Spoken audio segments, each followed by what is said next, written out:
Students, आज मैं आप लोगों को जल संसाधन पढ़ाने जा रही हूँ जो कि ज्योग्राफी का चैप्टर 3 है।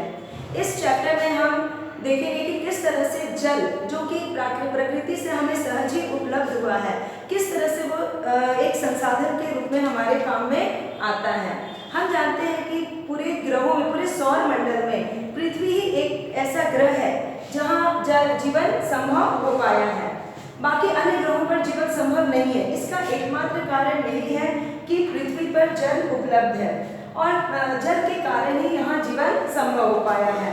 हम जानते हैं कि हमारी प्रकृति के द्वारा हमें बहुत भारी मात्रा में, बहुत ज़्यादा मात्रा में जल उपलब्ध कराई गई है। लगभग 3/4 भाग जो है पृथ्वी का वो जल से भरा हुआ और 1/4 भाग ही है जिस पर हम रहते हैं। लेकिन इसके बावजूद आप अक्सर देखते होंगे कि लोग डेगची लेकर के, बाल्टी लेकर के पानी लेने जाते हैं। आखिर ये क्या कारण है?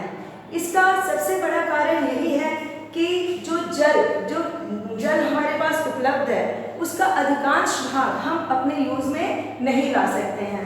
जो जल उपलब्ध है उसका 96.5% भाग जो है वो लवणीय जल है और उसका उपयोग हम नहीं कर सकते हैं। महासागरों में है और है जिसका उपयोग हम नहीं कर पाते हैं। अब 3.5% भाग, उसमें भी 2.5% भाग जो है वो ग्रीनलैंड, अंटार्कटिका में हिम खंडों के रूप में या हिम चादरों के रूप में उपलब्ध है और उसका उपयोग भी हम नहीं कर सकते हैं। मात्र 1% भाग जल ही है जिसका प्रयोग हम दैनिक उपयोग में कर पाते हैं। और यही कारण है कि जल एक नवीकरणीय संसाधन होते हुए भी वो आज भी हमारे लिए दुर्लभ बना हुआ है, जिसके कारण जल की कमी के कारण जल दुर्लभता की स्थिति बन जाती है। अब है कि जल दुर्लभता है क्या?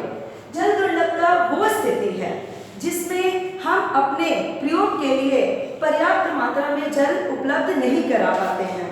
आप देखते हैं कि राजस्थान में या दूसरे जो मरु प्रदेश हैं वहाँ पे औरतें अपने सर पे घड़े रख करके लंबी दूरी तय करके पानी भर करके लाती है।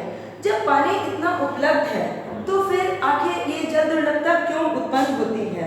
तो जल दुर्लभता उत्पन्न होने के 2 कारण हैं। एक है मात्रात्मक कारण है, उसकी मात्रा से संबंधित है, और दूसरा है इसके गुण से संबंधित। मात्रात्मक कारण में हम सबसे पहले देख सकते हैं असमान वर्षा। हम जानते हैं कि हमारे देश में वर्षा की मात्रा समान नहीं है। कहीं बहुत अधिक वर्षा होती है कि बाढ़ जैसी स्थिति उत्पन्न हो जाती है और कहीं इतनी कम वर्षा होती है कि लोगों को अपने इस्तेमाल के लिए जल भी मुश्किल से मिल पाते हैं। तो ये प्राकृतिक कारण है जिसके कारण जल दुर्लभता की स्थिति बनी हुई है। लेकिन इसके बावजूद हमें ये ध्यान में रखना होगा कि जल जो है वो नवीकरणीय संसाधन है। कम मात्रा में ही वर्षा होती है लेकिन वर्षा होती है। दूसरा कारण है जल का अतिशोषण। दूसरा कारण है जल का अतिशोषण। अतिशोषण का मतलब है ज़्यादा से ज़्यादा उसका उपयोग करना। हम जानते हैं कि हमें कृषि के लिए जल की आवश्यकता है, उद्योगों को चलाने के लिए जल की आवश्यकता है, हमारे दैनिक उपयोग के लिए जल की आवश्यकता है। एक समय था कि हम वर्षा के जल को संग्रहित करके रख लेते थे, लेकिन आज हम क्या करते हैं? जल की कमी महसूस हो रही है, बोरिंग करा लेते हैं और पानी निकाल लेते हैं। फिर अगर वो बोरिंग कम किया गया है तो उस और जगह डीप करके हम बोरिंग से पानी निकाल देते हैं। ये क्या है? ये जल का अतिशोषण है।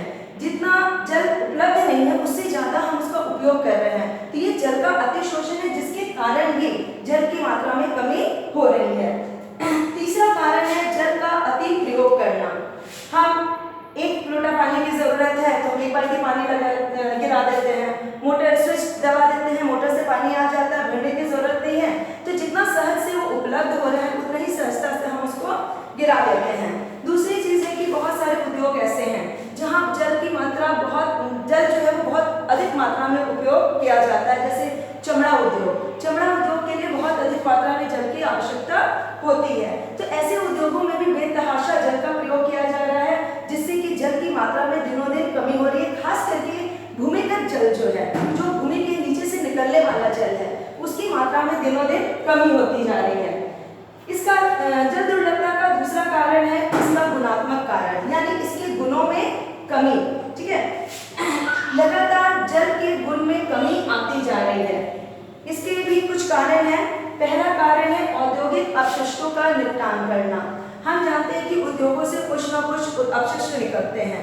उन अपशिष्टों को नाली के जरिए हम किसी तालाब में, नदियों में उसको बहा देते हैं, और इसकी वजह से क्या होता है, उस केमिकल, वो जो घुलने वाले केमिकल होते हैं उस जलीय संरचना में घुल जाते हैं और उस पानी को गंदा कर देते हैं। तो कभी कभी क्या होता है कि बहुत नदी बड़ी होती है, तालाब होते हैं, लेकिन उसका जल हम उपयोग नहीं कर पाते। क्यों नहीं कर पाते? क्योंकि उसका पानी जो है पूरी तरह से प्रदूषित हो जाता है औद्योगिक अपशिष्टों के निपटान के कारण। दूसरा कारण है गुणात्मक कमी होने का, वो है हानिकारक रसायनों का उपयोग करना। हम जानते हैं कि खेतों में खाद का उपयोग किया जाता है, उर्वरकों का उपयोग किया जाता है, जो कि बारिश के पानी के साथ या फिर सिंचाई करने के क्रम में ये इनके जो हानिकारक रसायन होते हैं वो घुल करके जमीन के नीचे चले जाते हैं और जाकर के भूमिगत जल को वो प्रदूषित कर देते हैं। तो ये भी एक कारण है कि पानी की जो है वो लगातार कमी होती जा रही है। इसके अतिरिक्त हम कीटनाशकों का प्रयोग भी करते हैं, और ये कीटनाशक भी कहीं ना कहीं जाकर के जल के संरचना को प्रदूषित करते हैं। तो ये कारण है जिसकी वजह से जल दुर्लभता बनी हुई है। जल बहुत अधिक मात्रा में उपलब्ध है। जितना जल हमारे पास उपलब्ध है उस जल का अगर हम सही ढंग से प्रयोग करें तो कोई कारण नहीं है कि जल की स्कार्सिटी हमारे पास उत्पन्न होगी। लेकिन फिर भी हमारे अपने क्रियाकलापों के कारण, कुछ प्राकृतिक क्रियाकलापों के कारण जल की दुर्लभता लगातार बनी हुई है। और ये स्थिति आज की नहीं है, आज के मॉडर्न एज की ये समस्या नहीं है। प्राचीन काल से ही जल को संरक्षित करने की विधियां लगातार खोजी गई है। 14वीं शताब्दी में अलाउद्दीन खिलजी ने औचखास का निर्माण करवाया था। इसी तरह से इलाहाबाद के नजदीक श्रृंगेरी में भी एक बहुत बड़ी जलीय संरचना प्राप्त हुई है खुदाई के दौरान, जो इस बात को प्रूव करती है कि प्राचीन काल में भी जल दुर्लभता की स्थिति थी, और उस जल दुर्लभता को दूर करने के लिए तरह तरह के संरचनाओं का निर्माण किया जाता था, जिसमें सबसे सबसे इम्पोर्टेंट जो संरचना है वो है बांध का निर्माण। आप लोगों ने भी देखा होगा, कई बार पिकनिक मनाने के लिए मैथन डैम गए होंगे, पंचेत डैम गए होंगे। तो ये डैम है क्या? इसी डैम को हिंदी में बांध कहते हैं। बांध यानी बांधना। हम जानते हैं कि हमारे देश के कई भागों में बहुत ज़्यादा बारिश होती है, और बारिश का पानी जो है वो लगातार बह जाता है, बर्बाद हो जाता है, नदियों नालों के माध्यम से वो चला जाता है, जाकर के महासागरों में मिल जाता है और लवणीय जल में परिवर्तित हो जाता है।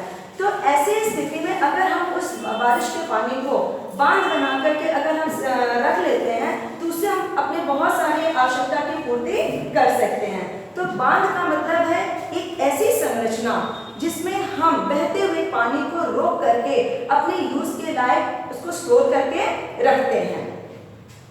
पहले के जमाने में भी नदियों के ऊपर बांध बनाए जाते थे, लेकिन उस समय इनका यूज बहुत कम था। मेनली उन बांधों का काम था कि उसके जरिए हम अपने घरेलू और अपने कृषिगत आवश्यकता की पूर्ति कर सके। लेकिन आज ऐसी स्थिति नहीं है। आज इन बांधों का उद्देश्य कई तरह से बढ़ गया है। इन बांधों के जरिए हम मनोरंजन के स्थल के रूप में विकसित कर सकते हैं। इन बांधों के जरिए हम ये आंतरिक नौकायन को बढ़ावा दे सकते हैं।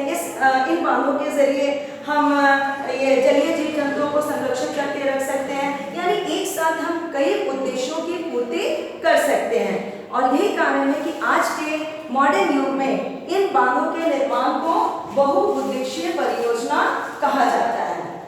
आप लोग अपने बुक में देखेंगे कि जो हमारे पहले प्रधानमंत्री थे पंडित जवाहरलाल नेहरू, उन्होंने एक बार कहा था कि ये बांध नहीं है बल्कि ये जो बहुउद्देशीय परियोजना है वो आधुनिक भारत का मंदिर है।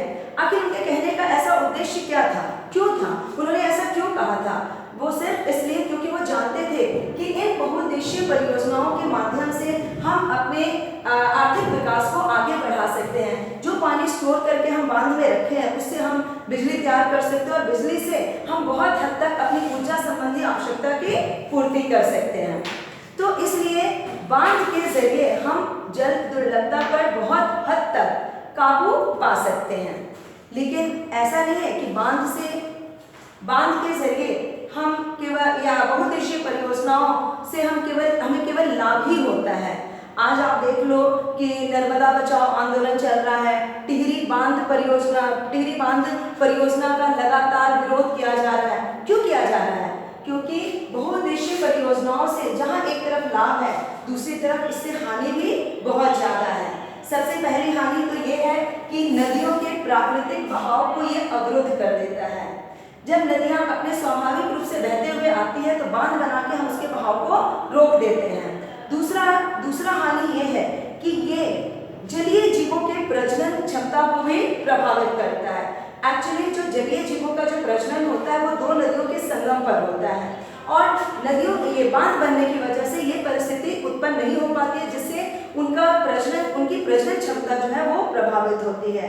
तीसरा कारण ये है कि जहां हम जल को स्टोर करते हैं, जल को स्टोर करने के लिए हमें बहुत बड़ी भूमि की आवश्यकता होती है और आप जानते हैं कि बांध उसी जगह बनाया जा सकता है जो जगह नदियों के किनारे हो, और नदियों के किनारे की भूमि बहुत अधिक उपजाऊ होती है। लेकिन होता क्या है कि जैसे ही बांध बनाए जाते हैं, बांध बनाने के लिए भूमि ली जाती है, वो भूमि कहीं ना कहीं कृषि क्षेत्र होती है, कहीं ना कहीं की कृषि क्षेत्र होती है जहाँ की जनसंख्या बहुत अधिक होती है।